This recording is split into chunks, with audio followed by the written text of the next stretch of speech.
আসসালামু আলাইকুম ওয়া রাহমাতুল্লাহি ওয়া বারাকাতুহু। ইন্নাল হামদালিল্লাহি ওয়াহদা ওয়াসসালাতু ওয়াসসালামু আলা মান লা নাবিয়্যা বা'দা আম্মা বা'দ। সম্মানিত উপস্থিতি, আমরা আলোচনা করছিলাম ধারাবাহিকভাবে আদর্শ অভিভাবক হওয়া যাবে কিভাবে।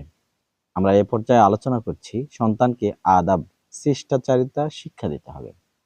সম্মানিত উপস্থিতি, আপনার সন্তানকে শিক্ষা দিব বড়দের সাথে কিভাবে আচরণ করবে সে, শিক্ষকদেরকে কিভাবে অ্যাড্রেস করবে, কিভাবে তাদের সাথে কথা বলবে এবং সে তার বন্ধুদের সাথে কিভাবে চলাফেরা করবে সে ব্যাপারে তাকে শিক্ষা দিব।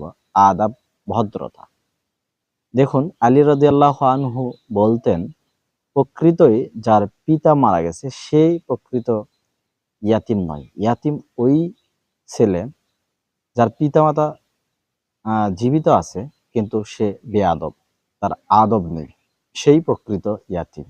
আস্তাগফিরুল্লাহ। সম্মানিত উপস্থিতি, দেখুন, শিক্ষকরাও এটাই ফলো করে।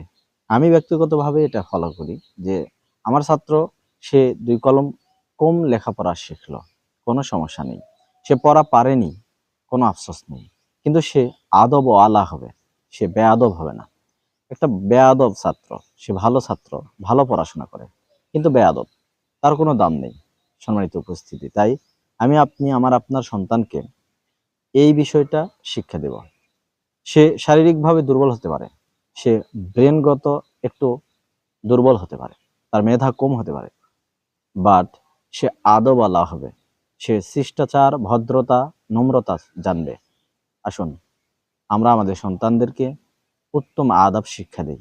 আল্লাহ তাআলা আমাদেরকে সেই তৌফিক দান করুন। আমিন। ওয়া আখিরু দাওয়ানা আনিল হামদুলিল্লাহি রাব্বিল আলামিন। আসসালামু আলাইকুম ওয়া রাহমাতুল্লাহি ওয়া বারাকাতুহু।